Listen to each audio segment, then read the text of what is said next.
Hi everyone. Hello friends. Hello fellow knowledge seekers. Welcome to How to Train a Unicorn, cultivating a culture of inclusion as a foundation for optimal health. My name is Heather Harrison. I will present today. Today we're going to embark on an exploration of our shared human heritage, deep dive into the extraordinary story of our brains and the evolutionary forces that shape them. Why, you might ask? Well, in an effort to support the quest for health and happiness, of course, and to support our important work as fitness and health professionals. Interestingly, I know some of you have been doing this very important work for a long time, and I think I'm just starting to realize the impact that fitness professionals would have collectively in the world if we all did it. So it's a really special opportunity and it can be super powerful. So this is my attempt to support those efforts. So for today, we're going to look at the health implications of bias and discrimination. We're going to take a look at the evolution of the brain and how bias emerged. We're going to explore this idea of positionality and what it means for us as trainers and health professionals and related to our clients as well. And then we're going to look at unlocking inclusion in personal training. I'd like to start the conversation with a story. So it was the year 2004. I was booked for a surgery to clean up the meniscus in my knee after a really ugly tackle in rec soccer. Frustrating. As was with the healthcare system in Ontario for non-emergency surgeries at the time, I had to wait a number of months for the surgery, and then finally the surgery date was here. I'd gotten there nice and early on the day of my surgery. I'd done my initial check-in. I received my intake form that I was supposed to hand to the next health professional in the sequence of steps towards the surgical table. And I was sitting in the waiting room waiting for that healthcare provider to come. As I sat there, though, I was feeling some reservations about the process because a few years earlier, I had had a different surgery, at that time rugby. Oh, great sport, hard on the knees.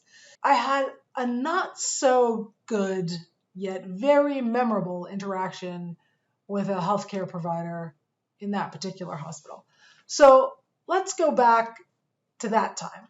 So now it's 2001. I'm regaining consciousness after my surgery, and I'm vomiting all over the place in reaction to the anesthetic. I'm being cleaned up by people I can't see, in part because I'm groggy from the medications, but also because I'm nearsighted, and they take your glasses away during surgery. I'm sure some of you know this. This is kind of an important note because it just highlights how sometimes patients or clients have to put their blind trust, yes, pun intended, into the actions of providers. We really do trust in the know-how and the power of our providers. So they're cleaning me up, they wheel me to a semi-private room, and I start my recovery process. 12 hours in, I've gone through some changes of bandages, been provided some food, administered pain meds when needed, and I had a few very pleasant interactions with the various attendants on shift. All while really still very groggy from the effects of the anesthetic, but also the pain meds and just from the surgery in general. And at some point nearing the end of my 24-hour mandatory stay, a nurse enters and says, "It's time for your wake-up call." And before I even have a chance to sort of understand what's happening or what she's saying, I felt the white-hot pain of my hemovac drain being pulled out of my less than day-old surgery.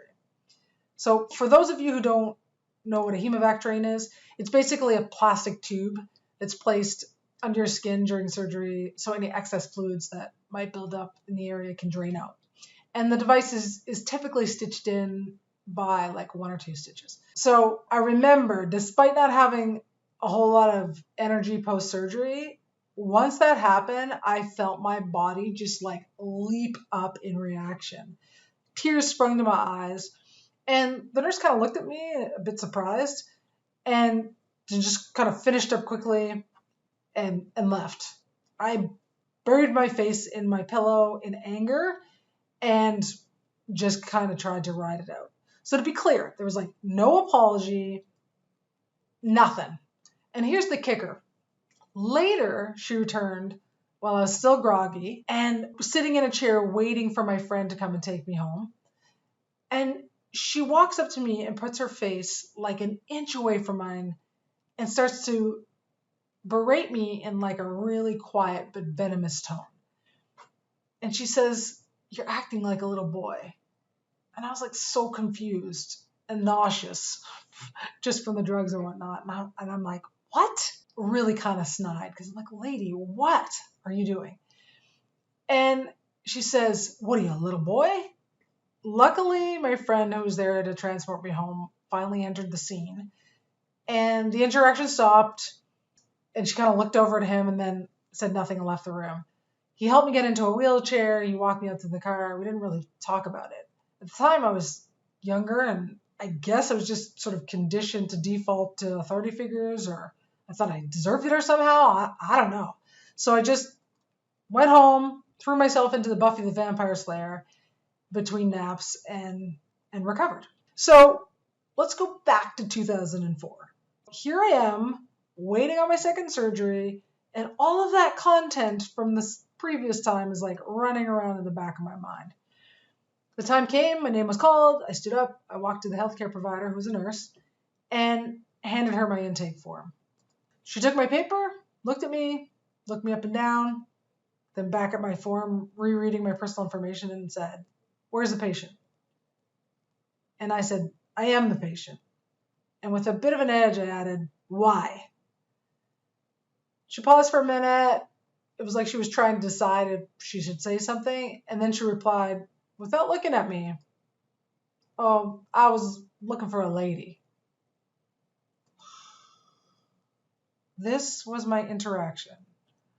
Moments before, she was going to stick a needle in my arm for an IV, and I was going to be medically induced into an unconscious state. A vulnerable, no control, total trust needed, unconscious state. I think it goes without saying that wasn't ideal healthcare. I'd like to say this is the last time that I experienced homophobia or gender or other forms of discrimination in healthcare or sport or fitness, but it wasn't. Even in what some people might think of as milder cases of discrimination or bias, each time a practitioner asked, "What's your husband do?" Well, my partner's female. Or, "What's the kid's dad doing today?" Well, my kids have been conceived with love between two women and a donor, not a dad. Or when my sport coach says, "Heather, I'm trying to recruit other athletes here," in response to me shaving my hair short. Like every time I have an interaction like this, I feel shame, humiliation, isolation, othered, angry, stressed. And I have to say, despite being in the presence of someone who has chosen to work in the field of health and fitness promotion, their interactions with me have not been good for my health. And it turns out I'm not alone. Whether intentional or unintentional, and that's worth repeating, whether intentional or unintentional, research shows that bias and discrimination are not good for your health. Not good. And though there's more than one pathway to illness, a significant one relates to the psychosocial stress response. Similar to the impact of other stressors, and many of you might already know this, but when individuals experience stress, their cortisol levels go up, and chronic elevation in cortisol levels can put individuals at a higher risk of developing certain diseases. So there's been plenty of research looking at the correlation between perceived discrimination, elevated cortisol levels, and health outcomes. And some of them are pointing to stress's contribution to developing conditions like depression, schizophrenia, heart disease, metabolic syndrome, and create a situation where individuals are more susceptible to rheumatoid arthritis, fibromyalgia, allergic conditions. And in addition to that, stress can contribute to higher levels of health-harming behaviors like poor sleep or alcohol abuse or substance use, etc. So by understanding this bigger picture, the connections between discrimination, bias, stress, and poor health outcomes, personal trainers can play a vital role in helping clients manage stress and improve overall health, but also ensure that we're not inadvertently contributing to the stress through bias and discrimination in the first place. Okay, so let's start with an understanding of what bias and discrimination is by defining them. Bias is a term that means having a prejudice in favor of or against one thing, person, or group compared to another. And though bias can be used to mean just preference, in the case of humans, it's usually used in a way to mean an unfair preference. Often and somewhat logically, given the biological purpose of bias, this preference usually is for people like us. What's interesting about bias, it's not always consciously on our radar. So I was definitely interested in exploring that. And then what about discrimination? How does discrimination compare to bias? Well, actually, discrimination stems from bias, but it goes a bit further. When bias is intertwined with fear or a misunderstanding of someone who is different from us, and this thought goes unchecked and unchallenged, we can sometimes use that as fuel for unjust or unfair actions towards that person or group of people. Okay. So I can hear some people saying, okay, Heather, but getting in the face of a client or a patient and berating them, that's a bit extreme. That's not me. And I'm guessing that's true. More often than not, I'd like to think health and fitness professionals aren't committing overt or malicious acts of discrimination, right? However, given the nature of how bias and discrimination can work together, and you recall that both intentional and unintentional acts can be problematic for health, it's worth exploring this continuum of these things, like this more insidious problem. So I'd love to do that, but I want to start with a question. Imagine you're driving on a highway and someone's driving in a car in front of you and they're just being ridiculous. They're like driving poorly or erratically, or they're doing whatever it is, the kind of driving that really gets under your skin. And I guess the point that you can't stand being behind them anymore, so you just decide to pass them. So you merge over into the fast lane and you accelerate and you're just about to pass them, and then you look over into their car. Why do you look over into their car? When I ask this question in person, I often get a lot of laughter in the room as people kind of make connections to whatever human they're expecting to be behind the wheel. Fact is, we all have bias like this. And unless we do the work to check it, we'll likely strengthen that bias. I'll say it again. We all have bias like this. But okay, well, where does it come from? Well, it appears it's biological. And to understand that, we're going to delve a little bit into the history of the brain. Let's go way back to 12,000 years ago. Picture a world untouched by civilization as you know it. A realm where survival relied on the primal instincts of the people and the wisdom of the generations before. Those were our ancestors. They roamed the earth as hunter-gatherers. Their existence was sort of intertwined with nature's rhythms. And what I mean by that was wherever food was and the environment was hospitable enough in terms of the elements, then the tribes went. Within these tribes, our brains adapted to ensure survival. And then how did they do that? In part, it was by having an innate affinity for those who resembled us. Familiar faces, the familiar faces of our tribes people. And by extension, by being cautious with anyone or anything that was different. Affinity bias is the tendency to favor people who share similar interests or backgrounds or experiences with you. Because of affinity bias, we tend to feel more comfortable around people who are like us. We also tend to be unconsciously rejecting of those who act or look different. So you can see how the groundwork for modern day bias has been programmed into our brains for thousands of years. A little later in history marked the transition from small nomadic bands of hunter-gatherers to larger agricultural settlements and what we know as early civilization. So now, instead of working just enough to meet immediate needs, food, shelter, etc., being able to farm crops and livestock meant being able to have a surplus, extra abundance, or wealth. This is the part that gets interesting. Both hunter-gatherers and early farmers were susceptible to short-term food shortages and occasional famines. But it was the farming communities who were much more likely to suffer severe, recurrent, and catastrophic famines. So we're talking about life and death here.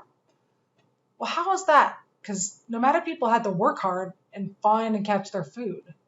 Well, yes, but hunting and gathering was relatively low risk to the environment because the nomadic people didn't exploit the resources. They used them in one area, moved on, and the natural resources were able to replenish. So there was like sustainability built into the process. But staying in one place and farming the land over and over meant having to work harder and harder to provide for a growing population. And with the threat of pests, blight, drought, and all the other scary things, if a community was experiencing scarcity and they were under threat of famine, there was always the option to try to overpower another community and take their resources. And as history goes, that happened. The increasing occurrence of pillaging and war psychologically reaffirmed the feeling of threat in the face of others or outside people. So cognitive bias was a logical, psychological adaptation for survival. And that part of our human development still exists, rooted in our historic psychology. Contemporary studies have shown that within 120 milliseconds of meeting a new person, that is, within less than a second, your brain scans them for key factors, notably race, sex, and age. And if that person is similar to you, your brain says, yeah, go ahead, all good, this is a friend. But if you perceive that person to be unlike you, your brain says, be trepidatious and proceed with caution.